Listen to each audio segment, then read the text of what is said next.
folks, welcome home. Another issue of Cooking with Bonds here at the Mighty Shakers in Milwaukee, Wisconsin. We're happy that you're here along for the ride. Riley's back in the house. Yay! Hello. And we're continuing the comfort food concept that we're doing this month. And this dish is going to be a really basic, really fast. It's a Greek origin. It's a lentil soup. Fakis is what it's generally called, F-A-K-E-S. And I'm going to start this off.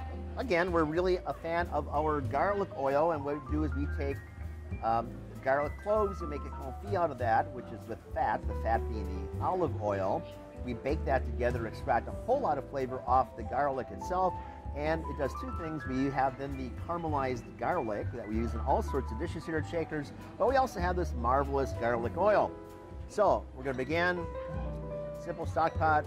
It's going to go about 350 degrees, and boom. While I'm doing this, I'd like you to take these guys, both a shallot and a small red onion. You can have the shallot. How's that? Sounds good. Okay.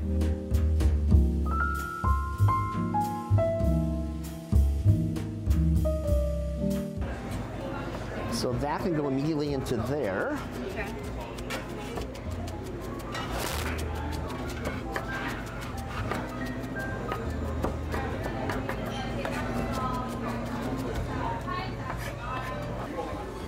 And if you mix it around to get the full base so it's cooked evenly, kind of.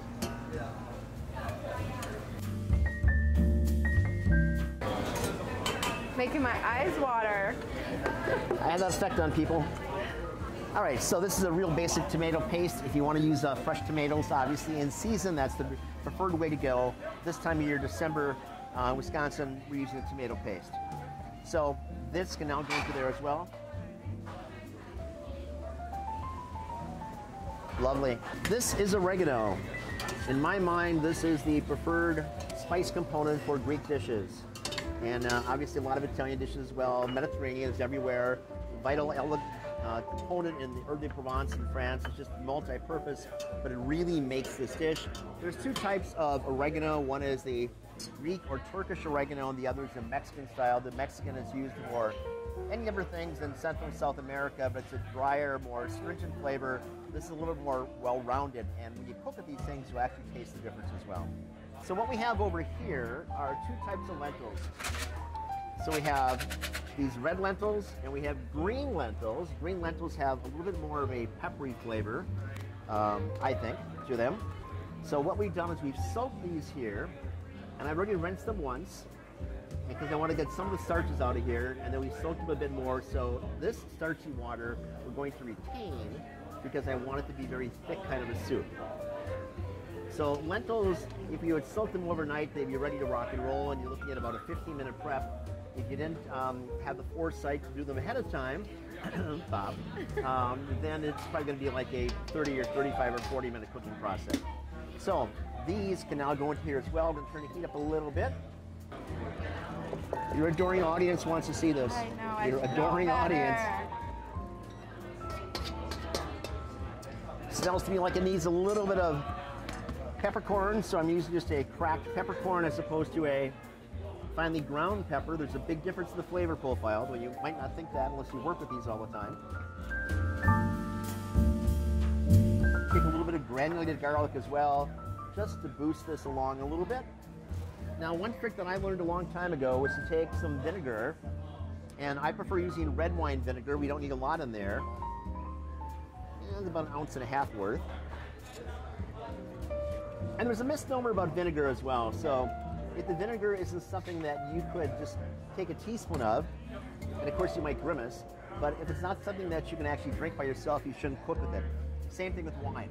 If the wine is old and it's beyond its point that you drink it, you shouldn't cook with it.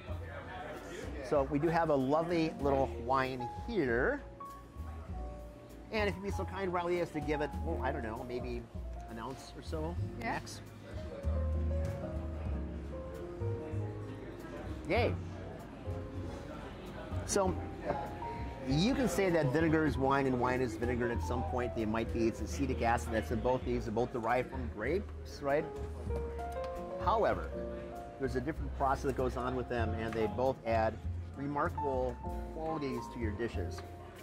This is something that I'm going to take a immersion blender to, And we're going to process this down a little bit, so it's almost like a pasty kind of a thing, right?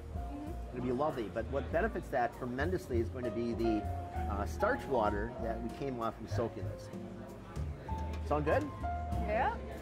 So this guy is just gonna, we're getting so close right now, but it needs a little bit more, and then we're gonna take the immersion blender to it. So we can cut for a moment if you like and have a glass of champagne. How does that sound? Yeah. Excellent. Be right back. All right, guys, so at this point, I do have a bisque coming from a previous episode working on. I want to enhance it a little bit and thicken it up. I'm going to thicken it naturally by using a roux.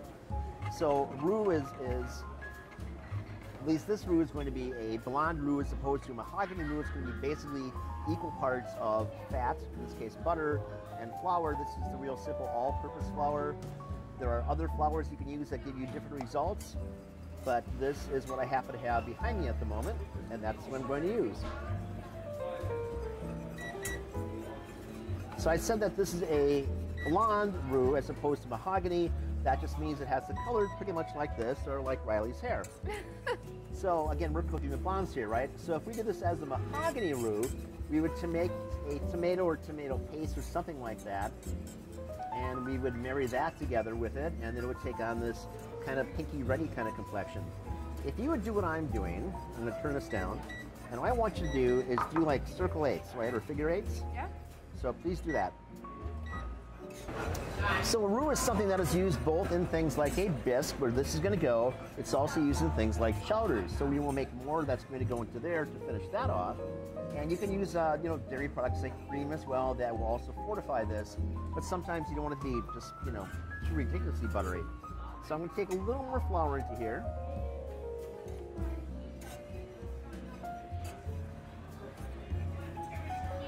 So you want to get something like, if you remember Silly Putty or Play-Doh or something like that. Yeah. There you go.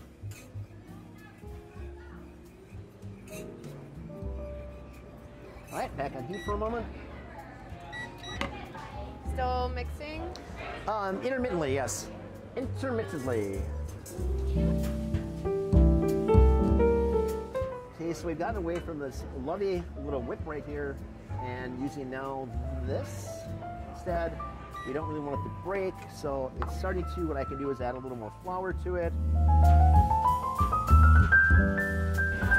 All right, so we happen to have this lovely toy right here. This is an immersion blender. It's going to go into that pot right there along with this, and it's going to make that just lovely. Then we're going to clean this really quickly and use it for the lentils, okay? Yeah. Cool. I don't want to burn you. Wouldn't be the first time today.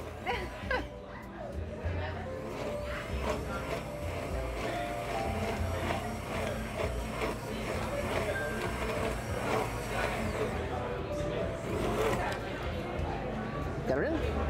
Just about. Yay, a little bit more. So the reason that you do this is that when you take the flour this way, or cornstarch or arrowroot work as well, you're not going to have a raw flavor. If you just were to put the flour in here by itself, it would taste like raw flour, which would not be really conducive to what we want here.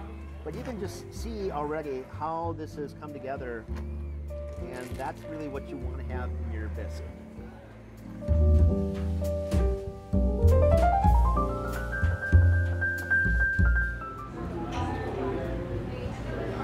And like life, they can be opposed, they can be next to each other. It doesn't really matter how you view your relationship. Oh no. There we have a lovely shrimp bisque. Beautiful coloration, nice consistency, beautiful sheen on this as well. Well done, Riley. So I have cleaned the immersion blender. We're going to go back and make more of this, which is going to go into our chowder. Like many things, it's best if you feed it slowly and incrementally than like just do one thing, right? Throw it all in. So if you plop that in there, go ahead. Jeez. And then we'll do like maybe that much of that to begin with, and we are back to this little whisk guy.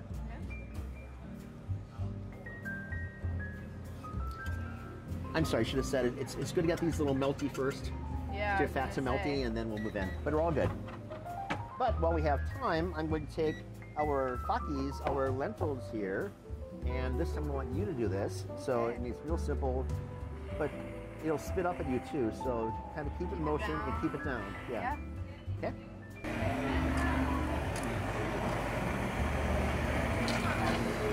You know, here's a little thought about progress as well. We have toys for everything, right? And they make such an incredible difference in our day-to-day life. So again, the smells on this I think are delish. I'm going to add just a little more vinegar to it because we just happen to have that here. And then we're going to take some extra virgin olive oil. And keeping with our theme, this is a lovely Greek extra virgin olive oil made from Kalamata olives. Kalamata olives are the black olives, and they have a little more of a dense flavor to them, but this should work very nicely with this.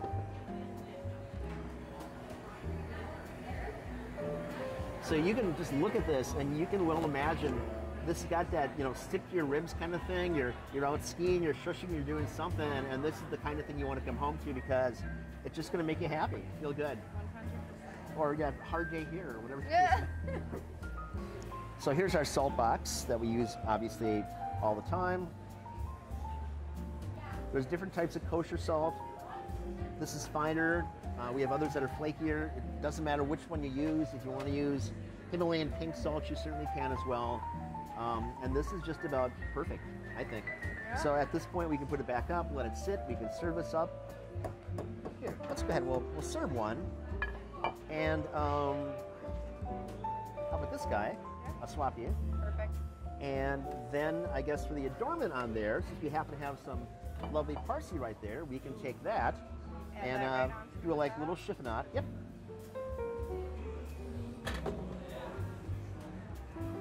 Very thick. Big and dense and thick.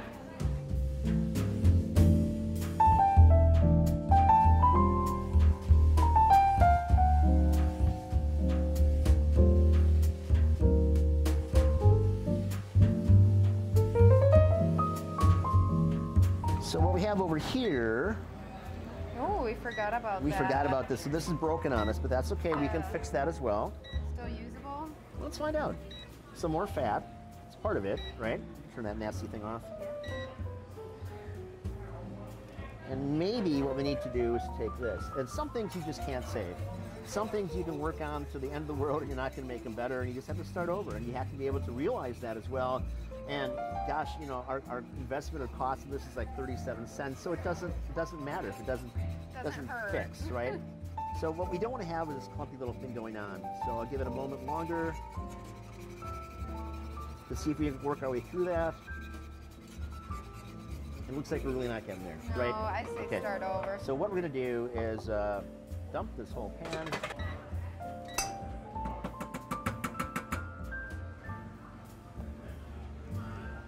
Cool. Alrighty, so we'll keep this guy in motion a little bit. And then after that's worked in, we'll probably add a little more. And then after that, we'll have to go back and probably put a little more fat in there. So we can use olive oil as well as the fat. So why don't we actually just kind of do that, because it's already liquid, aqueous.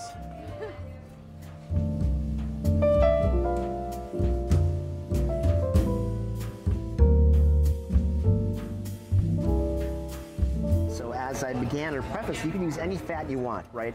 So in my mind, this kind of thing, olive oil is almost as good as butter is. Butter for different cuisines, whether it's French or Cajun, work better. For a chowder, whether it's going to be a New England chowder or something else, you can use both or a combination like we are. I think it just adds so much presence to this dish as well. You can bring that in and slowly introduce it in here.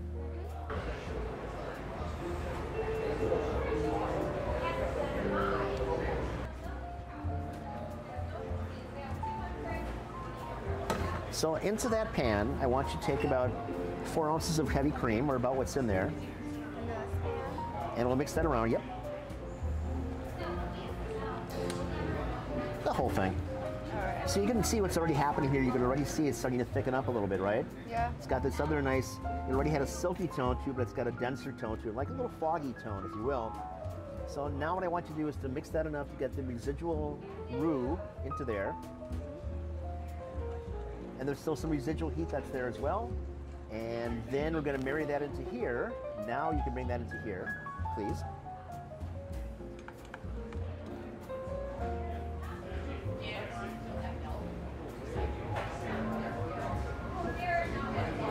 I mean, just look at the magic taking place right now. Just that small amount of cream, the small amount of roux, and you just got a really nice dense thing. And then another 10 or 15 minutes of cooking time.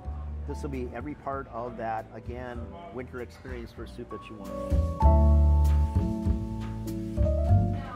I saved this from earlier today that we had rendered bacon in, right? So I'm going to take this for the bacon, and then we have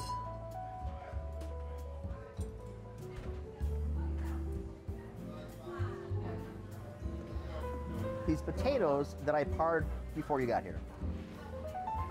So what I want to do with these is to cut these into not quite half an inch, but not quarter-inch either.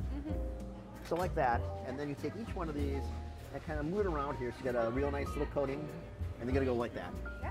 Cool.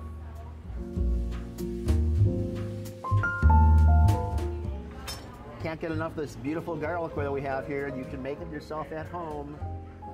If you want, you could go and buy it, but you know, why when you have something homemade, right? Again, homemade to me is love, right? Whole Foods, well, you're supporting Whole Foods. So here I've just taken some tenderloin tips or medallions. So we get whole tenderloins in, we cut them down, we butcher our own fillets here. And these are, you know, the other components of that, the tails of the tenderloin that don't quite conform to, you know, a actual steak. So what we're taking with this is the exact same product, and we're gonna get our pan hot like it is. I took some of our Cajun blend, because this is a Cajun theme that we're using this month. And I just lightly coated that with the Cajun seasoning. I've had them sitting out at room temperature, not too thin, out at room temperature for, I don't know, maybe an hour, because I want the flavors to really work their way in. If you are marinating something in a refrigerated compartment in your cooler, something else refrigerator, it takes longer for the flavors to work themselves in. If you do it at room temperature, you're within an hour, so it's still food safety, you're fine. You have a deeper flavor that takes place. So that's working pretty well. I'm going to add some more of this lovely oil in here just because you need more fat to cook. And what's going to happen then is a combination of our bacon renderings before and naturally then the olive oil right now.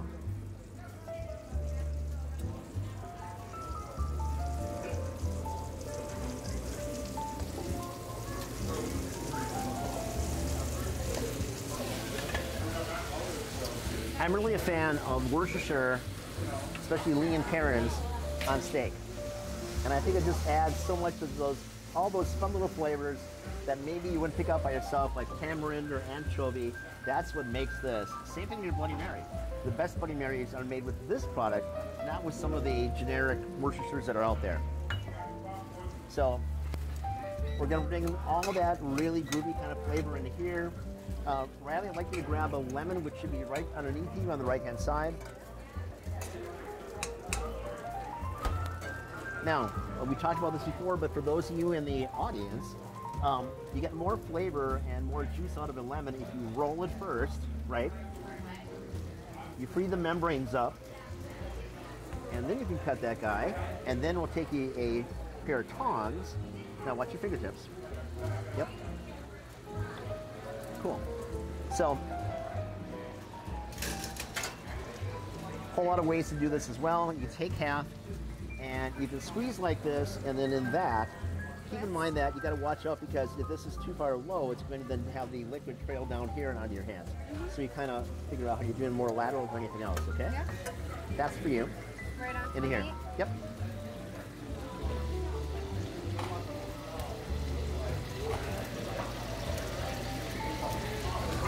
If you want to take the other half of that lemon and hit your potatoes, that's pretty groovy too. But for this, I don't think we need it.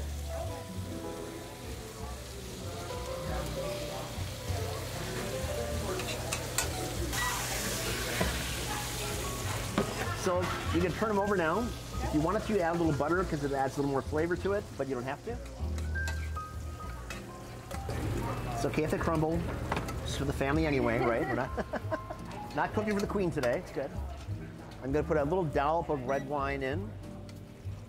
Just decided I got to shut it off. Yeah. All right, so our sauce has a real nice sheen to it, and that's going to be our finishing sauce.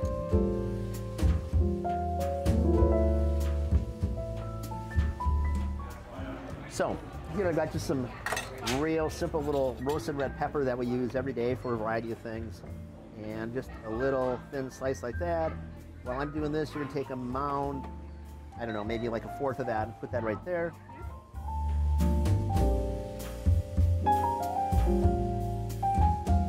Then I'm getting a little of this delicious, unctuous pan sauce right here.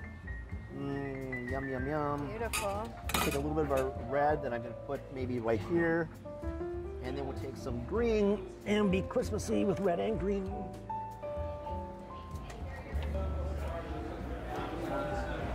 Here's your presentation. Merry Christmas. There you are.